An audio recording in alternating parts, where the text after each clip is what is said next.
Let me show you some features of a community organisations. This might kind of flesh out. And then I'm going to show you an example of one from New York that will help to kind of see what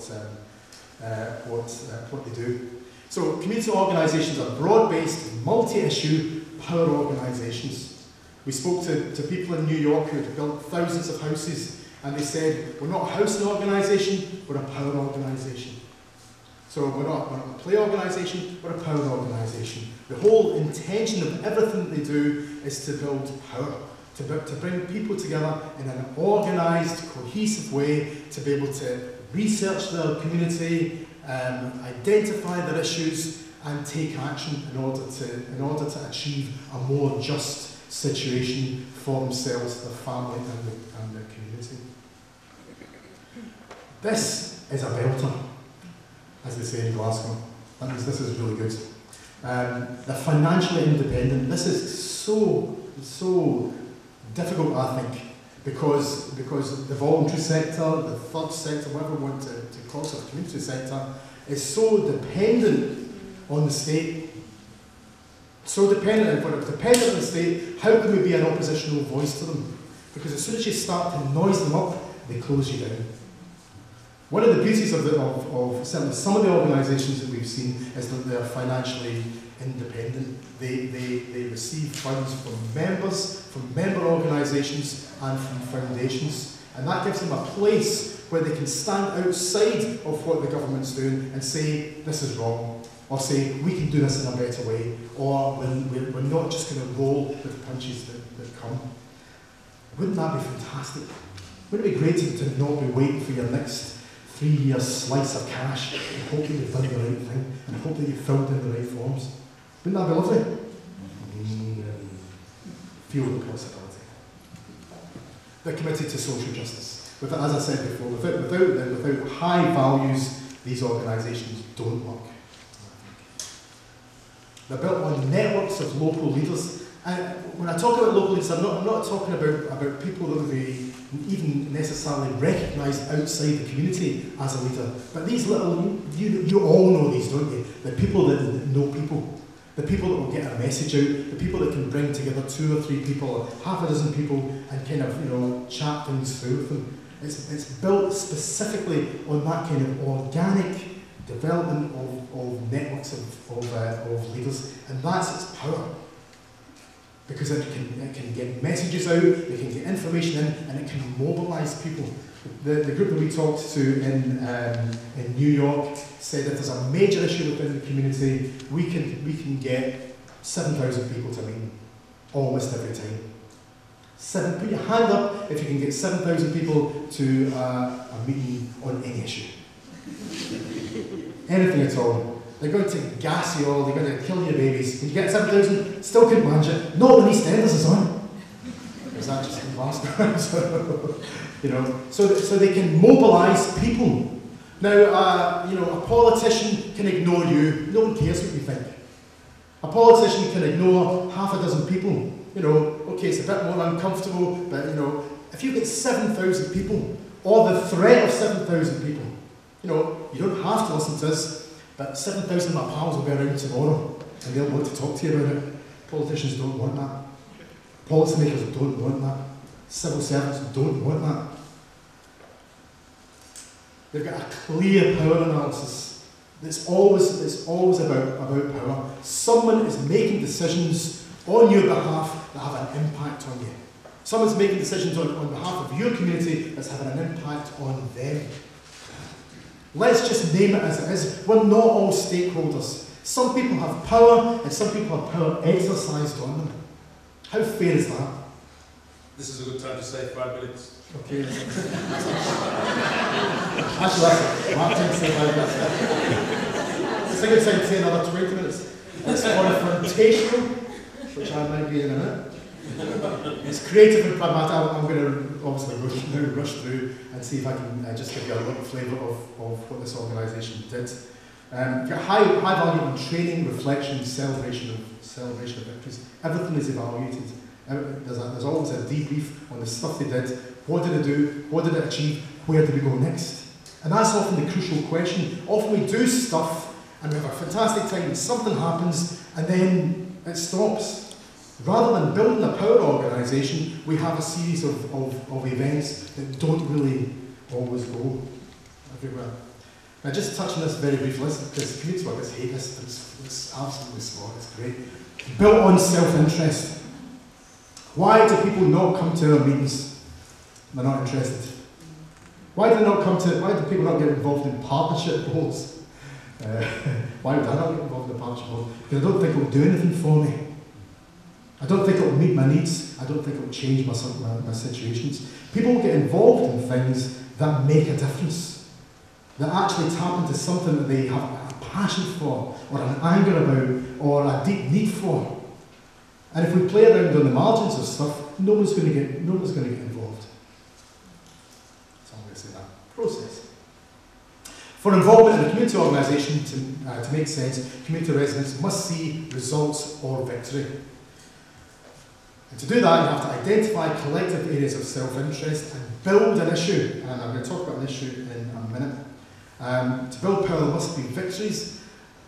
You know, groups have to achieve something. I mean, you saw that. You saw the energy that flows from people having done something and achieved something. We build on that, and we create a huge momentum. Often groups kind of meet together year after year after year and don't achieve anything until they all kind of just wander off.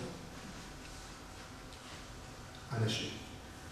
An issue is, in community organising terms, is something that people feel strongly about and are prepared to do something about. I'm going to have to, I now know that must be going just 2 minutes, so I'm just going to go. We'll pick some of this stuff up in the workshop, but let me just show you something here. East Brooklyn congregations, and I'll be in more than 3 or 4 minutes on this. East Brooklyn congregations East Brooklyn was in a terrible state. It was a kind of no-go area, slum housing, high crime rate, high drugs, high prostitution, the whole kind of thing, all the kind of social evils that you would kind of imagine. East Brooklyn congregations started in 1988, and so that they're faced with housing issues and crime issues and fear issues and all this sort of stuff. And what did they start on? Shops. Why did they start on it? Because it was something that was local to them, it was something that they saw, something they felt strong about, and something they thought, we can do something about this. So it wasn't just to sort the issue, it was to build the organisation, to build confidence, to build power. So they went out on a Saturday morning, busiest day of the week, dressed in white coats with clipboards and a printed up form, and said, we're here to do the community shop audit. Can we come in? Yeah, of course. These people were a bit bewildered.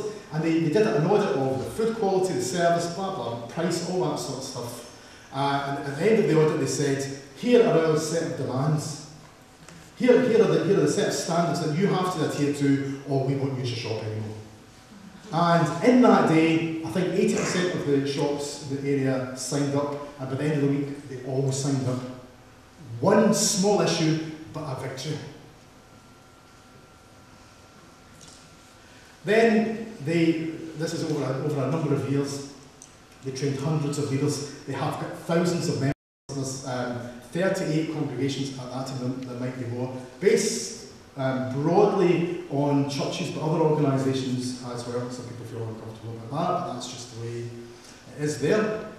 They established a fund of $8 million, their own money, through organisational kind of contributions, through member donations, and through other sorts of ways. And from that, they built 2,000 affordable houses.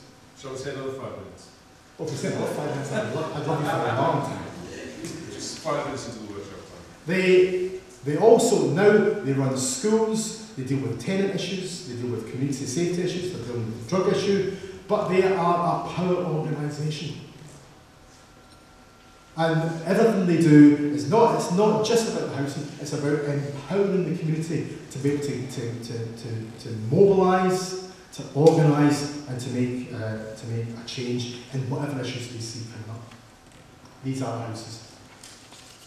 Now this place was just a total shambles, and now people have got their own little bit of defensible space, their own little community. The level of money within the community has gone up hugely, and that's important.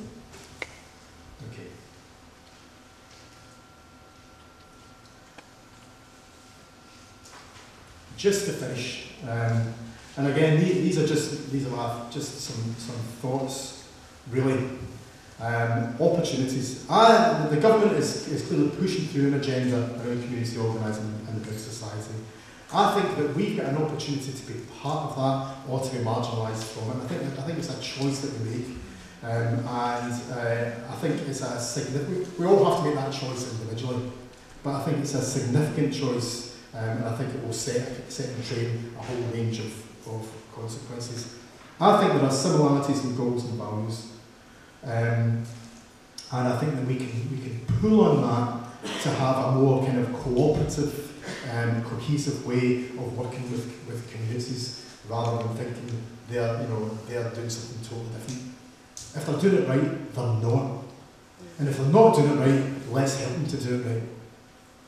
I think we've got a role to develop criticality within communities. And that's something we should be doing all the time. I don't think community development is fantastic at it, actually. I think we must get much, much better. How do we get people to analyse their world, to think about it critically, to see where the power is, to see what the issues are, and to know how to react? I think we've got a role in the communities we work with. I've got a role to hold government-sponsored community organising to its real intentions. In their documentation, they talk about Freire and Gramsci. If you know anything. If you've read any of that stuff, sorry, you know that's radical stuff. I honestly, I don't know why they're going for it. Do you know what I mean? I think somebody's I think somebody's maybe just sort of snuck it in.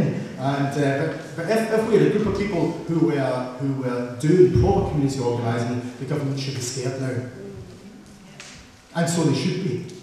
And I think if we get involved in this process, because we understand all that stuff, we understand the values, we understand the theory, we understand the history, and we've got the connections, and we've got all that culture. I think if we can input that into what's going on, then there's a possibility of a force for change.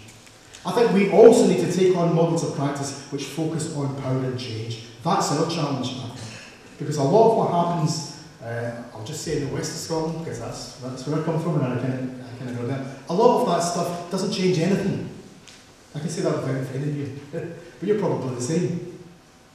Do you know what I mean? A lot of stuff ameliorates problems. A lot of stuff kind of works on the margins, makes people a bit happier, a bit more confident, but doesn't actually change the iniquitous situation that they live in. Anyway, and we can make use of our history, practices, and network. Threat is we become marginalised. We float to the edge, we become this kind of old-fashioned, community development. Yeah, wasn't that in the 70s? Or whatever. And the government money, community members' time, it's going to happen anyway, it's just not going to have any impact. I think we've got an opportunity to be involved, and we'll maybe explore some more of that in the workshop. Thank you for your patience and tolerance.